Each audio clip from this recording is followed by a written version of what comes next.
Good morning, YouTube. Welcome to another episode of Life of Brian. Going to take out the Bentley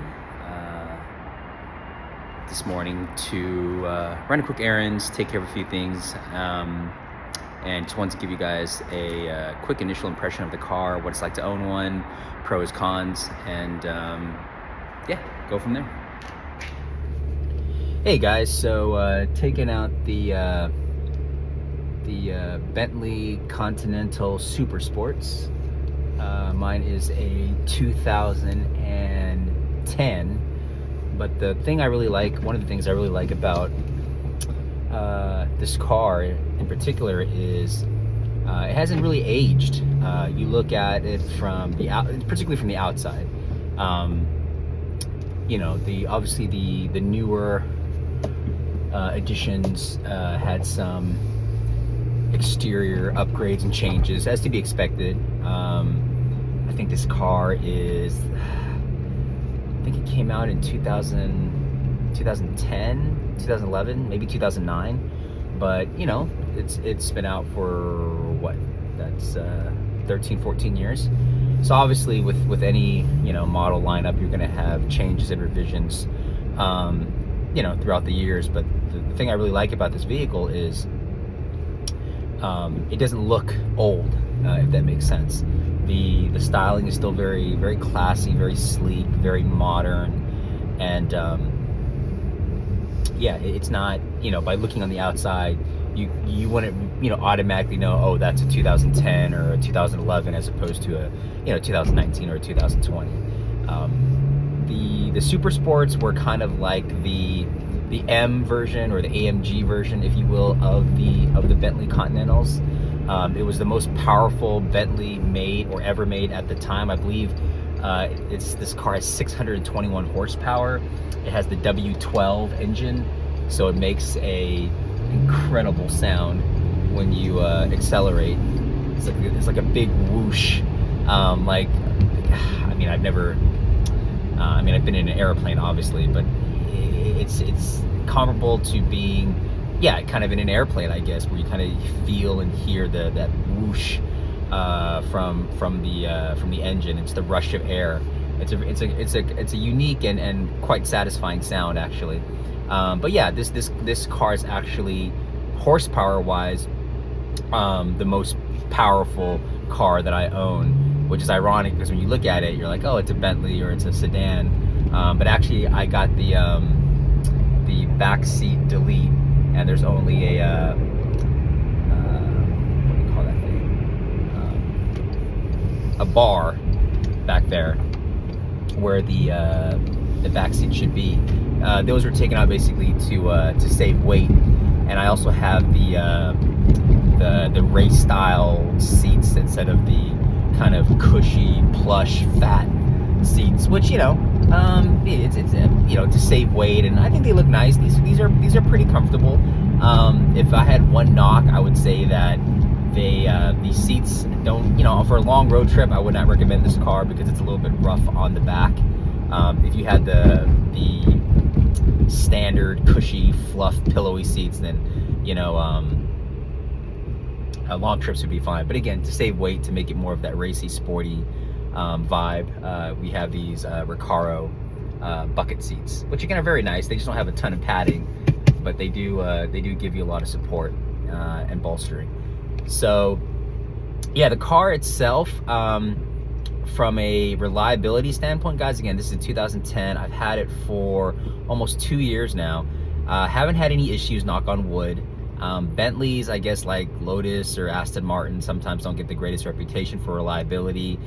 You do tend to have gremlins pop up. I haven't had any issues. One thing I do notice, or I have noticed, is that if you let the car sit too long, and I found this out because I had some just minor cosmetic work done on the car, and I guess the gentleman I left the car with, he didn't start the car, he didn't move the car for about 2.5 weeks. And when I got the car back, there's certain things that, you know, the back windows, passenger side windows, would roll down, but they wouldn't roll up. And then even though there's a push start button in the car, the actual key, when you put it in, it wouldn't turn the engine on. So there's certain things that if you don't, run the car regularly, these gremlins will pop up. But I do use this car at least once a week. Again, I try to use all my cars, but just knowing that with these cars, they do need to be run. If they sit too long, things will, start acting up. I definitely try to stay on top of that and run the car at least once a week.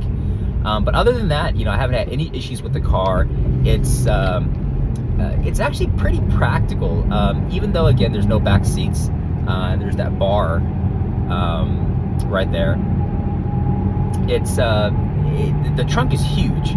I went to the supermarket actually over Thanksgiving and bought like 50 pies, and I just put it in the trunk because the trunk is huge. There's like so much room, so much storage back there. And even though there are no back seats, as I'm sure you guys can see, that area is still there. It's not, other than that bar for safety reasons, I guess, to prevent people from sitting there. You still have that entire compartment space that you can throw luggage in, all sorts of stuff. So the car is surprisingly actually pretty practical. There's a lot of room. Again, huge trunk. There's a back seat without the seats, but again, a lot of storage. Obviously, you got your passenger seat, and you get the what do you call it? The satisfaction, right, of driving a Bentley. I never get a car because for attention's sake, or so I can, get attention, or so people are like, oh, you own a whatever Maserati or a Bentley or blah, blah, blah. I get it because I like the way the car looks most of the time. Or, because I'm really into driving manuals, save the manuals. I love driving cars that are still manuals or offer manuals. JDMs, obviously I love JDMs. This car, I always really like the look of it. And again, this is the Super Sport version, so everything's kind of blacked out. Or murdered out, depending on who you ask. The rims are all black. The tail lights are blacked out. It's a very kind of menacing looking car. So I actually think the Super Sport version looks even better than the regular, because again, I think the black rims and the blacked out tail lights just really fit the car, especially obviously if you get it in black.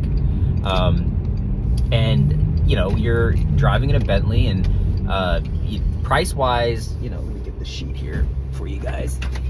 This thing sold for $272,000 and you guys can see that $272,000 in 2010. And I did not buy this car for that much. I bought this car for around $80,000, I think, which again, it's a heck of a lot of depreciation. And I'm not planning on selling this car or flipping this car, so again, I don't really care about the depreciation since it's already happened. But you get the satisfaction, the joy, if you will, of driving a Bentley, and not just a Bentley, but the highest trim performance. Again, the AMG, the M, the Toyota Racing Division, whatever all these different manufacturers, their performance, high performance departments are. That's this for the Bentley, because I don't know too much about the Bentley's history or anything like that. If I guess I could check out Jay Leno's channel for that. But supposedly Bentley used to be very well known for their race cars, or they started off as a race car company. I could be completely making this up, but maybe the Bentley brothers raced cars. But then I guess at some point Rolls-Royce bought them over, and then they just became rebadged Rolls-Royces, and Bentley's really kind of fell off the map in terms of relevancy. But with the Continental GT, Bentley really kind of made a comeback. It was separate from Rolls-Royce. It was its own model, its own thing, and people really bought these. They sold like crazy. So the car itself is not, a unicorn. It's not unique in the sense that, one of 100 or whatever. The Super Sports are slightly less common, but it's still, it's a very nice looking car. It's a powerful car. If you have one of these guys, you're going to be blowing past most people on the road, unless someone's in a Pagani or an Aventador or something like that. But you're going to be faster than most people on the road, and most people won't know because you're next to a Bentley, and they think you're just some stuffy British guy, eating some Grey Poupon in your overpriced sedan. But the car is, again, in terms of the craftsmanship, the the car is very well built, very high quality. The leathers, everything you touch feels good, feels sturdy. There's nothing flimsy, nothing shakes, nothing rattles.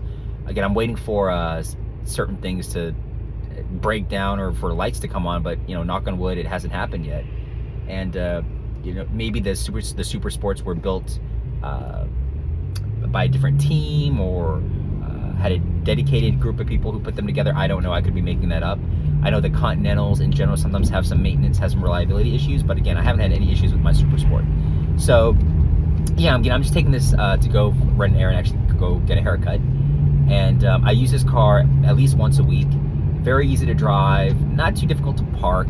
It's a little fat, if that makes sense. Kind of has a fat butt, but you know, the blind spots aren't too bad.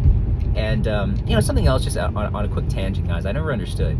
So you know, I have a lot of cars that have horrible blind spots. Ford GT, my Lambo, you know, my Lotus to a certain extent. You can't see out the back. So you know, I just stop, you know, pop on some of those little small blind spot mirrors. You know, hop into AutoZone or O'Reilly, just pop them on your side mirrors and you're good. I never understood why people don't do that, you know. And people are like, yeah, I can't see, these A-pillars are huge, or I got blind spots anywhere. Okay, well, why don't you just get a $4 pair of blind spot mirrors, just slap it on? I don't know, maybe people think it's weird or it makes your car look cheap, or I just never understood that. Like, people drive around like, I can't see, blind spots everywhere. Okay, put your little blind spot mirrors on and you're good.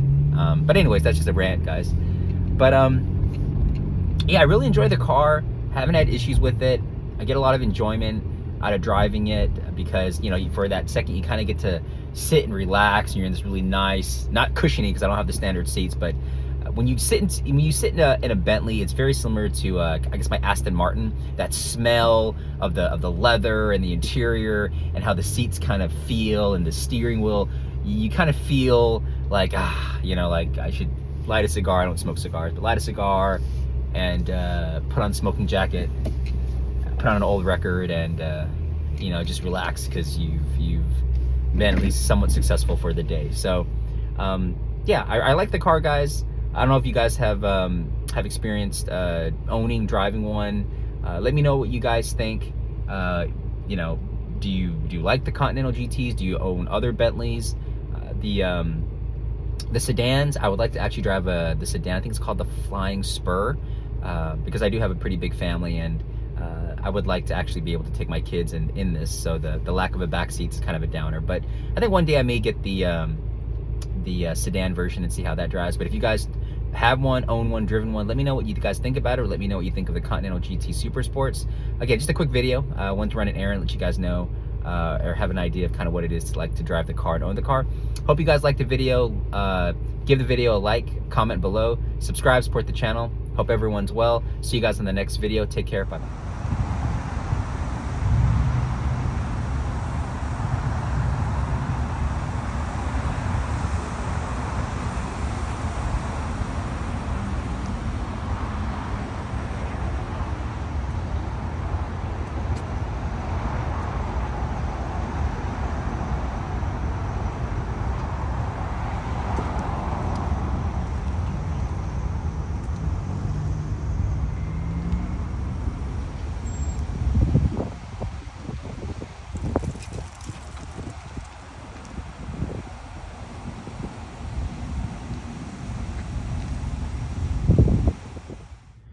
Just a quick shot of the interior of the Bentley, guys. Lots of carbon fiber. I like to look at the clock. And again, this is an older-ish model, to 2010, but you know, everything still looks very modern and clean. And the back seat where there is no back seat, the carbon fiber pole here instead. But you know, a lot of room to throw stuff in there. The Recaro race seats instead of the standard plush bucket ones.